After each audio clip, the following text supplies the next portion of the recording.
IPP Tanjung Demong, Besut, Terengganu adalah merupakan sebuah pusat penyelidikan dan pembangunan ikan marin di bawah Jabatan Perikanan Malaysia. Antara spesies ikan marin yang berjaya dibangunkan adalah siakap, kerapu harimau, kerapu hijau, jenaha, siakap merah, bawal emas, ikan merah, senangin Taiwan, kerapu hybrid dan yang terbaru adalah ikan susu. Pemilihan ikan susu berdasarkan kepada beberapa kriteria di antaranya ia adalah spesies omnivora. Ikan susu dapat membesar dengan baik, tahan kepada serangan penyakit, membesar dengan cepat dan kadar hidup yang tinggi di peringkat hatchery dan ternakan. Boleh diternak secara polikultur dengan spesies udang dan tahan pada saliniti antara 0 hingga 40 ppt. Ikan susu atau nama saintifiknya adalah Chanus chanus merupakan satu-satunya dari keluarga Canidae. Pada tahun 2022 pengeluaran di Malaysia adalah sebanyak 9,276 matrik tan berbanding pada tahun 2021 iaitu 2,819 matrik tan. Saiz telur ikan susu lebih besar berbanding ikan marin komersial yang lain iaitu 1.1 sehingga 1.3 mm diameter dan berwarna sedikit kekuningan.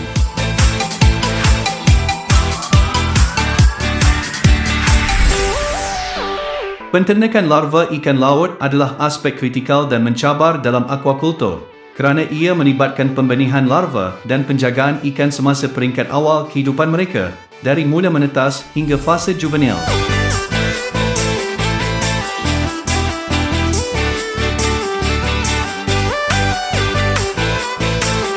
Fitoplankton dimasukkan pada umur larva satu hari pada kepadatan 100,000 sehingga 500,000 sel per mililiter.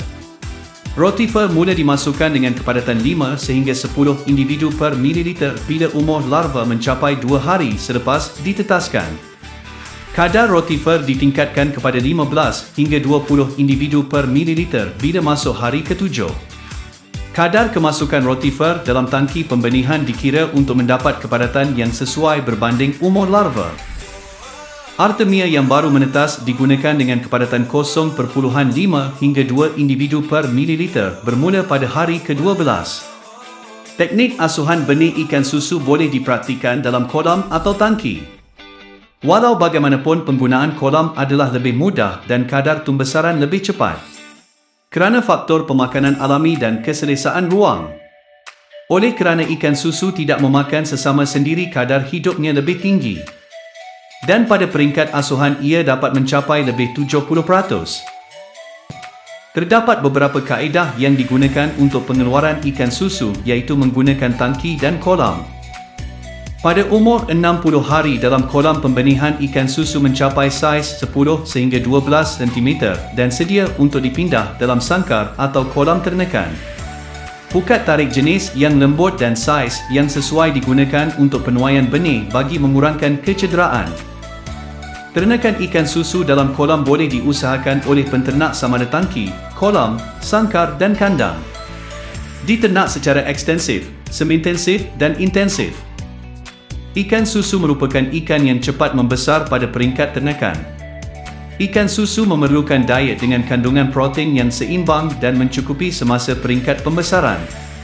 Paras protein yang disyorkan selalunya berbeza-beza, iaitu di antara 25 hingga 35% untuk pertumbuhan optimum. Penggunaan sumber protein yang berkualiti tinggi juga memudah penghadaman bagi memastikan penggunaan nutrien yang cekap dan meminimumkan pembaziran.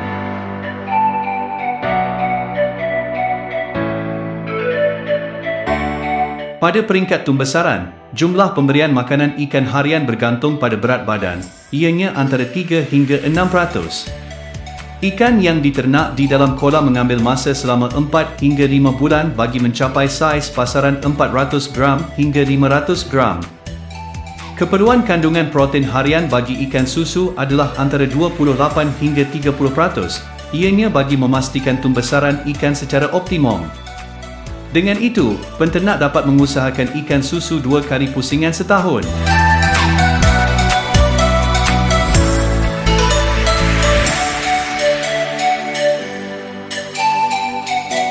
Pertamanya, saya ingin mengucapkan tahniah kepada IPP Tanjung Demong atas usaha yang telah dilaksanakan untuk membiak baik benih ikan susu di negara kita.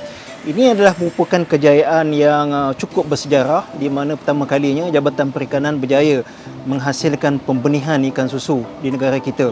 Ikan yang kita bawa ini, ikan yang dihasilkan ini adalah merupakan penting untuk pembangunan aquaculture di negara kita.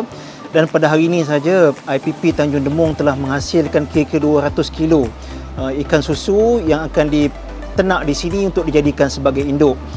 Dan pada tahun lepas 2023 penghasilan ikan susu di negara kita adalah sekitar 9,200 tan metrik, melibatkan penghasilan daripada dua buah negeri iaitu di Johor dan juga di Kedah. Dan pada tahun ini Jabatan Perikanan mensasarkan peningkatan terhadap pengeluaran ikan susu bagi memenuhi keperluan rakyat tempatan. Kita ingin menjadikan ikan susu sebagai ikan rakyat di negara ini bagi tujuan untuk penghasilan ikan yang lebih murah dan rakyat dapat menikmati harga ikan marin yang murah di pasaran tempatan. Kejayaan ini adalah penting untuk membolehkan pengusaha-pengusaha aquaculture menambahkan spesies ternakan daripada spesies konvensional yang sedia ada seperti siakap, kerapu, jenahak, dengan menambah satu lagi spesies baru iaitu ikan susu yang mana kejayaannya telah terbukti melalui IPP Tanjung Demong. Saya sekali lagi mengucapkan terima kasih kepada penyelidik kita yang telah bertungkus lumus menghasilkan kejayaan ini. Semoga kejayaan ini dapat membantu meningkatkan lagi pengeluaran ikan negara bagi usaha keterjaminan makanan selaras dengan hasrat kerajaan melalui Kementerian Pertanian dan Keterjaminan Makanan. Terima kasih.